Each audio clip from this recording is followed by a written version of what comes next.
Trump peut-il exister en France? Alors avant de commencer cette vidéo, j'aimerais bien que vous preniez quelques secondes pour commenter votre réponse. Est-ce que, selon vous, c'est possible qu'un Trump émerge en France? Si oui, qui pourrait avoir le rôle de Donald Trump aux prochaines présidentielles? Sinon, pourquoi c'est pas possible?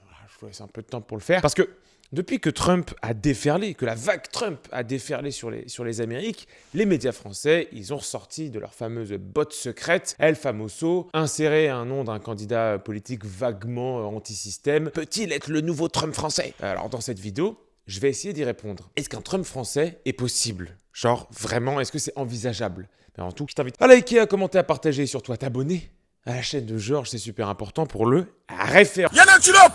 Il est là l'antilope! L'antilope il est là! L'antilope mes amis! Trump français? Oh, c'est parti.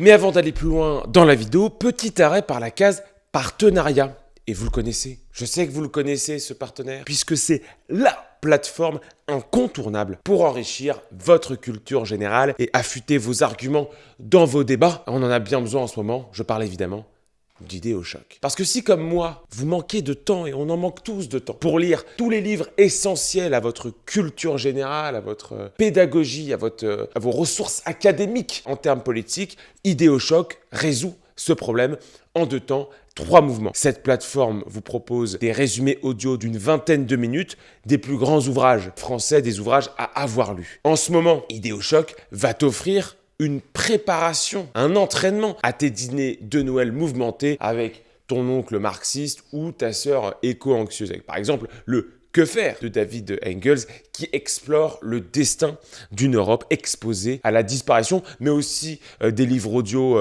sur la France, avant la France, sur l'histoire des Carolingiens, sur l'homme du ressentiment, sur le principe même du ressentiment, et évidemment des grands classiques, notamment La Loi de Frédéric Bastiat, j'en passe, et des pas mûrs. Idéochoc, c'est plus de 70 podcasts déjà publiés, donc il y en a clairement pour tous les goûts. Pour seulement 8 € par mois, soit un abonnement Netflix. Et attendez, parce qu'avec les fêtes de Noël, Idéochoc vous offre 15% de réduction sur vos abonnements et un livre offert avec le code, notez-le bien, Idéochoc Noël. Merci à Idéochoc de sponsoriser la chaîne et de tirer quelque part notre génération vers le haut. Et nous, on continue sur la vidéo. Avant de voir si un Trump français pourrait émerger dans les années à venir, il faut voir qu'est-ce que Trump et qu'est-ce que le Trumpisme. Donald Trump, on le sait, pas vous refaire sa biographie, c'est un milliardaire, promoteur immobilier et star de la télé, réalité américaine, The Apprentice. Et en fait, comme on fait un peu de politique ici sur cette chaîne, on prend du recul et on se rend compte que des candidats anti-système, populistes et un peu provoques, on va pas se mentir, dans le monde,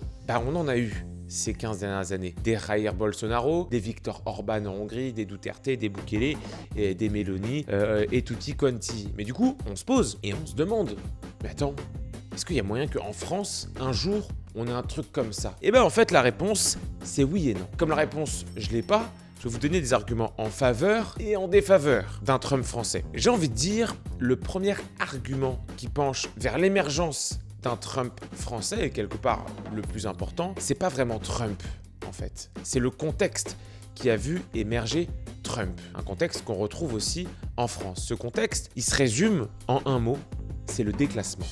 Alors pas seulement un déclassement économique général, mais surtout un déclassement social très marqué pour ce qu'on appelle la classe moyenne française blanche qui représente environ 50% de la population. Entre 1996 et 2022, les salaires de cette classe moyenne ont très peu augmenté pour les cadres et les professions intermédiaires. Pendant ce temps, leurs dépenses, qu'on appelle des dépenses incompressibles, qui sont le logement, l'énergie, les transports, tout ce dont tu ne peux pas te passer, ces dépenses-là, elles explosaient. Donc fatalement, ça marche plus. Ils ont moins de pouvoir d'achat. Résultat, cette classe a perdu du pouvoir d'achat réel. Et ça se traduit comment? Concrètement, en 2010, 54% de ces personnes disaient pouvoir épargner. Aujourd'hui, elles ne sont plus que 10%. Et c'est pas tout, 53% renoncent souvent ou très souvent à acheter certains produits à cause de leur prix. Ces gens-là vont de moins en moins au restaurant, ils cherchent des disquettes pour pas inviter des potes à dîner, ils osent de moins en moins aller en vacances, ils se soignent sensiblement moins. Enfin bref, t'as capté l'idée, c'est pas fou. Ce sentiment qu'on dit de déclassement, c'est pas juste une idée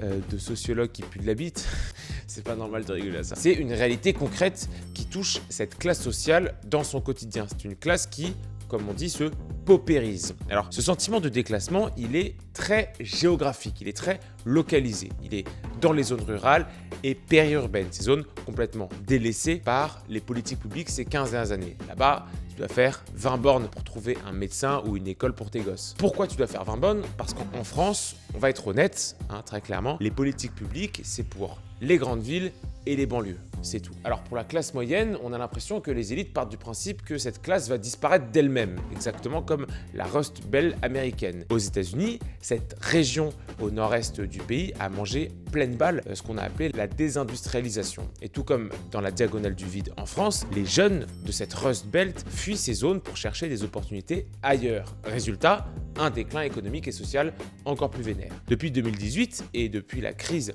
des Gilets jaunes, les élites de ce pays ont dû comprendre que cette classe moyenne et populaire, elle existait et qu'elle voulait se faire entendre. Alors cette classe a surtout entendu les LBD et les mains coupées, mais on ne peut plus faire semblant qu'elle n'existe pas. Et là où c'est intéressant pour notre parallèle avec Trump, c'est que les revendications des Gilets jaunes ressemblent énormément à celles de la classe moyenne blanche américaine en 2016. C'est la défiance envers les élites, c'est la méfiance envers le fonctionnement des institutions, c'est le sentiment de marginalisation et évidemment, c'était à l'origine de la crise des Gilets jaunes, c'est le pouvoir d'achat et la justice fiscale. Alors ces points que je viens de nommer, ils montrent un parallèle dans ce qu'on peut voir comme une trajectoire de ces deux électorats, l'électorat de Donald Trump et l'électorat de la classe moyenne française, un ras-le-bol général envers un système qu'on va percevoir comme hostile. Hostile, indifférent ou injuste. Injuste parce que les impôts écrasent cette classe moyenne, mais ne lui profitent pas, concrètement. Un autre parallèle intéressant qu'il y a entre les deux électorats de Trump et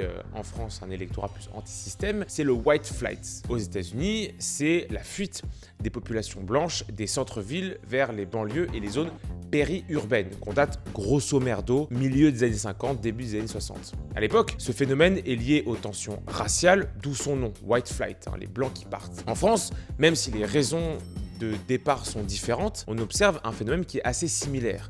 La classe moyenne quitte les banlieues et les centres-villes pour aller s'installer dans des zones périurbaines et rurales, voire des zones pavillonnaires. Pourquoi? Pour plusieurs raisons.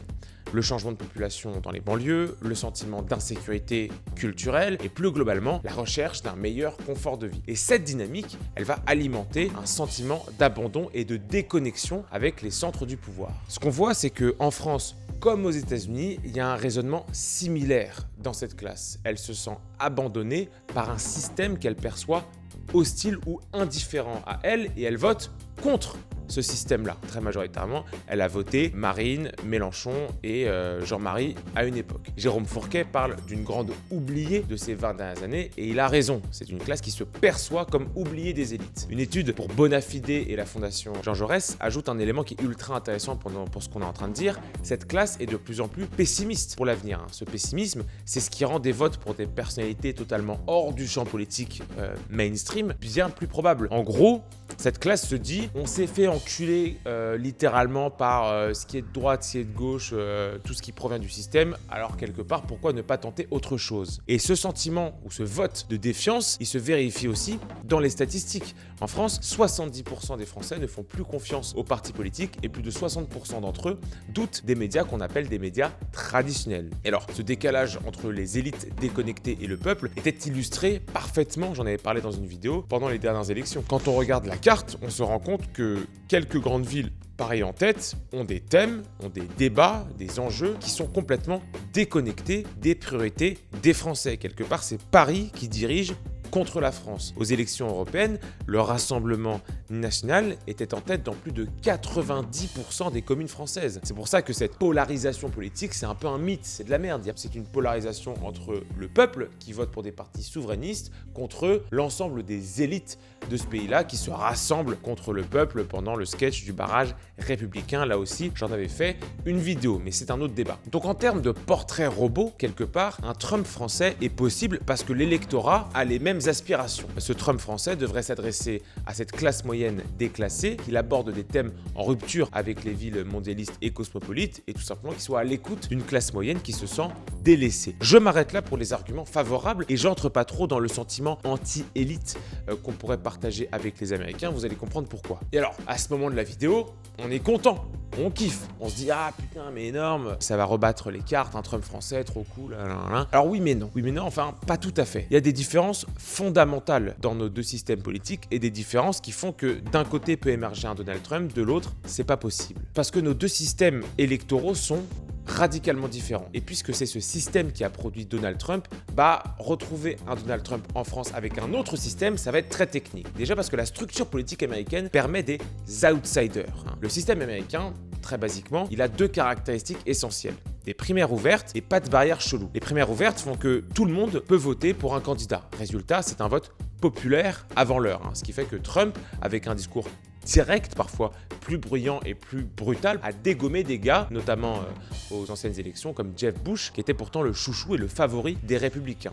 Un autre point extrêmement important, c'est le bipartisme américain. En gros, là-bas, il n'y a que deux grands partis par lesquels tu es obligé de passer pour être président, républicain ou démocrate. Tu n'as pas de dispersion de vote possible. C'est l'un ou c'est l'autre. Alors ça a ses inconvénients, il n'y a pas de micro-parti, il n'y a pas de pensée un peu subtile qui peut émerger dans la politique américaine, mais l'avantage c'est que dès lors que tu es choisi par un gros parti, tu bénéficies de l'ensemble de la structure du parti. Donc dès lors que Trump avait remporté la primaire des républicains, il avait un boulevard, puisque même ceux qui le détestaient, les Never Trumpers, ont fini par voter pour lui, y compris les modérés, les gens qui n'étaient pas convaincus, ou simplement des gens qui ne voulaient juste pas voter pour Kamala Harris. En France, notre système électoral, il est éclaté au sens littéral du terme, c'est-à-dire qu'on se disperse. Si un Trump s'était présenté, les Français auraient dû choisir entre lui, Le Pen, Zemmour, Asselineau, les Républicains et la frange fascisante de la Macronie. Il aurait fait, très sincèrement, 15% à tout casser. Pour bien que vous compreniez, c'est comme si demain, en France, il n'y avait plus deux tours, mais un seul, avec un parti unique à droite et un parti unique à gauche. Et aux US, je ne leur parle pas de 500 maires qui puissent te permettre de te présenter. Ça n'existe pas. Si tu es connu et que tu as de la thune, tu peux te lancer. Et là, vous allez me dire, oh mais Georges, c'est quoi le lien entre Donald Trump et les 500 signatures en France? Le lien, c'est que comme ces signatures en France, elles sont publiques, les maires ont parfois très peur de signer pour un parti qui est trop hors establishment. Même Éric Zemmour ou Marine Le Pen, qui représentent à eux deux, à leur meilleure shape, plus de 40% de la masse électorale, ces deux partis-là ont galéré à avoir leur signature. Donc un mec à la Trump en France devrait convaincre 500 bonhommes de lui filer des signatures compte tenu de la pression médiatique et culturelle qu'on a contre tout ce qui se rapproche de près ou de loin au souverainisme. Tu n'y penses même pas. Donc déjà, c'est même pas sûr qu'il puisse aller à la présidentielle, notre Donald Trump français. Un autre truc qui va sans doute vous faire assez du mal, mal au cœur, c'est qu'en France, on n'a pas cette culture politique-là. On n'a pas encore cette culture politique-là, ça peut changer. Pour l'instant, les Français associent la politique à la technique. Ils veulent un homme ou une femme politique qui sait de quoi elle parle. Si vous ajoutez à cela le bruit et l'odeur, c'est toute la figure du technocrate d'Emmanuel Macron. Un sondage pour Radio France mettait la franchise d'un président à la 7e place des qualités requises pour devenir un bon homme d'État. Bien loin derrière la compétence, la réactivité ou la maîtrise des dossiers. Quand Trump s'est fait connaître pour des slogans, pour de la punchline, pour une forme de Sarkozy, Karcher avant l'heure. Vous en avez assez, hein? Vous avez assez de cette bande de racailles.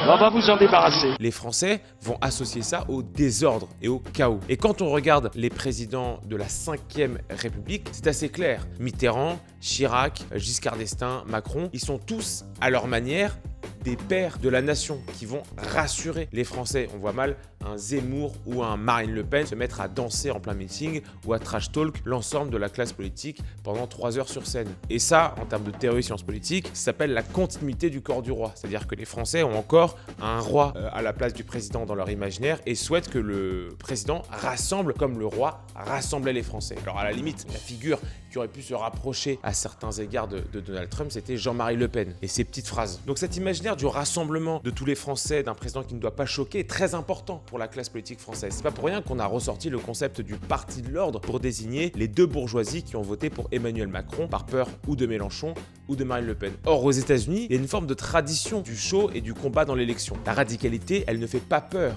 aux Américains. Même avant Trump, on avait des grosses figures qui étaient clivantes, l'acteur Reagan et même, j'ai envie de vous dire, Barack Obama, qui est un pur produit médiatique, qui a été pensé pour la foule, pour le show. Un autre point extrêmement différent, c'est l'oseille. Alors pourquoi la thune ? Pourquoi c'est important la thune et pourquoi la thune nous empêcherait d'avoir un Donald Trump français? Parce qu'en France, le financement public d'une campagne est plafonné à 16 millions d'euros pour le premier tour et 22,51 millions d'euros pour le second tour. On peut y ajouter des fonds privés, mais ça ne doit pas dépasser les 4 600 euros par personne. Ces comptes de campagne sont soumis à un contrôle extrêmement strict par, évidemment, vous la connaissez tous, la Commission nationale des comptes de campagne et des financements politique. Bon bah ça c'est pour la France. Vous avez ça en tête, très contrôlé pour la France. Et pas pour les États-Unis, vous oubliez tout ce que je viens de dire. À la dernière élection, Kamala Harris a levé 1 milliard de dollars contre un peu moins pour Donald Trump. Du côté Harris, on avait Bloomberg, on avait Soros et en face, on avait Timothy Mellon qui a mis ses couilles dans la campagne de Trump avec un ticket à 197 millions de dollars. C'est quand même pas rien. Ces fonds vont être utilisés pour la publicité, l'organisation de la campagne, des événements, des déplacements, des meetings, de la sécurité, et j'en passe. Et là, vous allez me dire, oh mais Georges, c'est quoi le rapport entre une élection, l'argent et la performance d'un candidat ? Eh bah, c'est un peu lié à ce que je vous disais l'autre jour quand j'ai fait ma vidéo sur Trump. Son argent à Donald Trump lui a permis de contourner les moyens classiques de communication. Ces moyens-là qui lui crachaient dessus et même pire ou mieux, il a utilisé son argent pour faire des attaques qu'il subissait un argument en sa faveur. On a eu des publicités payantes de Donald Trump pour expliquer qu'il était l'outsider par excellence puisqu'il était insulté de partout sur les grandes chaînes et par les grands médias progressistes. C'est une forme d'effet de cadrage inversé qu'il avait beaucoup moins utilisé dans sa première campagne. Son argent lui a donc permis de contourner la propagande, voire d'utiliser la propagande contre elle-même. Et ça, c'est fou. L'argent de sa campagne et les fonds propres de Donald Trump ont aussi permis de créer tout un écosystème totalement indépendant des grandes plateformes qui avaient leurs propres championnes à l'époque. Je rappelle que les GAFAM ont financé à plusieurs millions la campagne de Kamala Harris. Et cet écosystème de Trump, l'écosystème qu'on appelle MAGA, Make America Great Again, ça va être ses propres émissions, sa propre chaîne, son propre réseau social. La capacité financière de Donald Trump va l'amener à créer un contre-modèle au modèle progressiste. Et c'est là où je pense il y a une différence fondamentale, un truc qui ne pourra pas changer avec la France et ce qui fait qu'on n'aura jamais un Donald Trump français. En France, aujourd'hui, on n'a pas encore cet écosystème indépendant des structures médiatiques traditionnelles. C'est encore, désolé de vous le dire, les grands médias qui dirigent et qui conduisent les élections. TF1, France 2, France Inter, LCI, enfin bref, tout ce que vous voulez. Ici en France, le temps de parole, il est encadré par le Conseil supérieur de l'audiovisuel, dont l'acronyme est LFI, et ce conseil est extrêmement politique et politisé. Et aller sur des chaînes un peu alternatives, ça mettrait un candidat au banc de la légitimité politique et ça ostraciserait ce même candidat, ce qui a été exactement l'inverse aux États-Unis. C'est-à-dire que pour Donald Trump, aller sur des médias alternatifs, ça le crédibilisait aux yeux de son électorat. À l'inverse, en France, un candidat qui va sur un média alternatif, c'est ridicule pour la classe politique.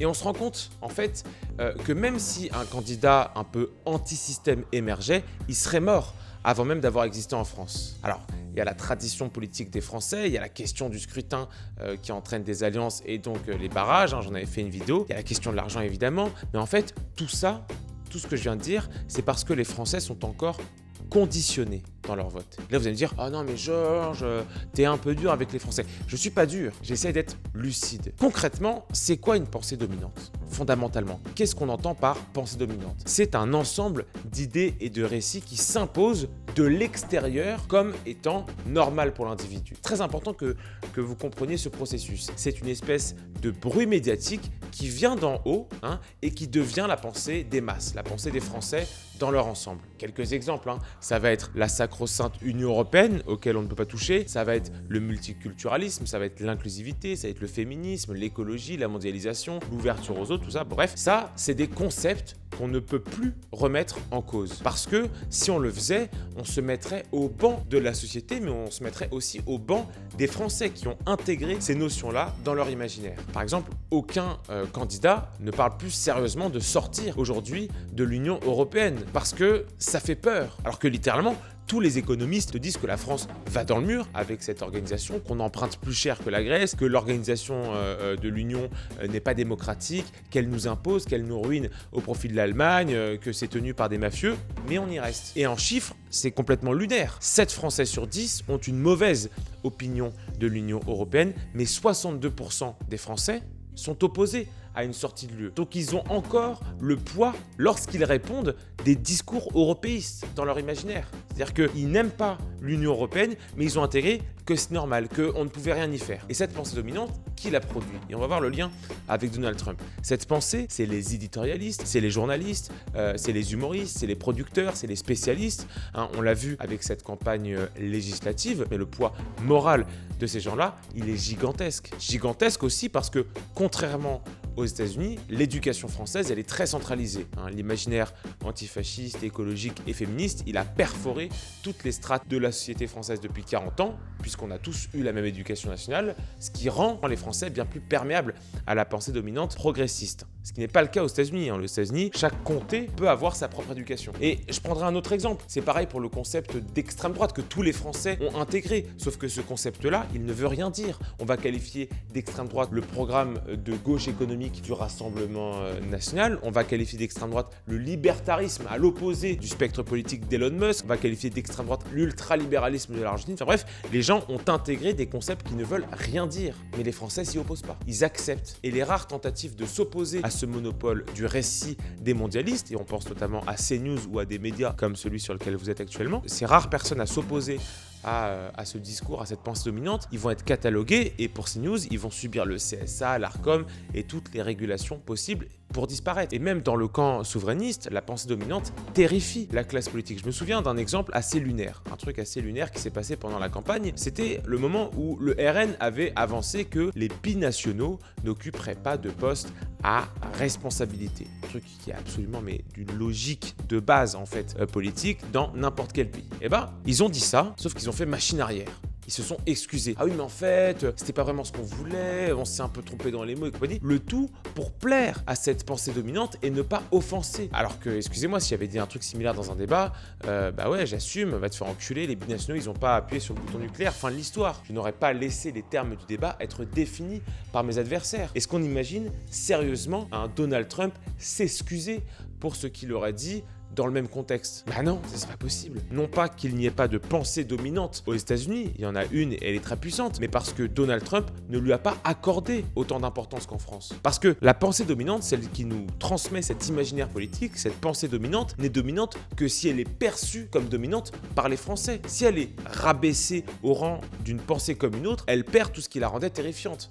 Et ce travail-là, ce travail d'abaisser la pensée dominante à une pensée normale et de proposer un contre-récit, une alternative à ce récit-là, les Français n'ont pas encore fait ce travail-là. Donc on aura beau faire émerger tous les Donald Trump ou les Javier Milei que vous voulez, tant qu'on laissera la pensée dominante définir le champ de l'acceptable, définir les cadres d'un débat ou les limites à ne pas franchir, cette pensée dominante sera toujours gagnante parce qu'elle a la morale avec elle. Et c'est ce que Trump a fait. Et c'est la leçon de cette vidéo et de cette élection même plus généralement. La pensée dominante a perdu face à Trump, non pas parce qu'elle a été vaincue, mais parce qu'elle a été concurrencée. Merci à tous d'avoir suivi cette vidéo. N'hésitez pas à liker, à commenter, à partager et surtout à me dire dans les commentaires ce que vous avez pensé. Est-ce que vous pensez qu'un Trump français est envisageable? Si oui, sous quelles conditions, sous quel cadre? Prenez soin de vous et de vos proches. Vive la France et vive ce qu'il en reste. Et time!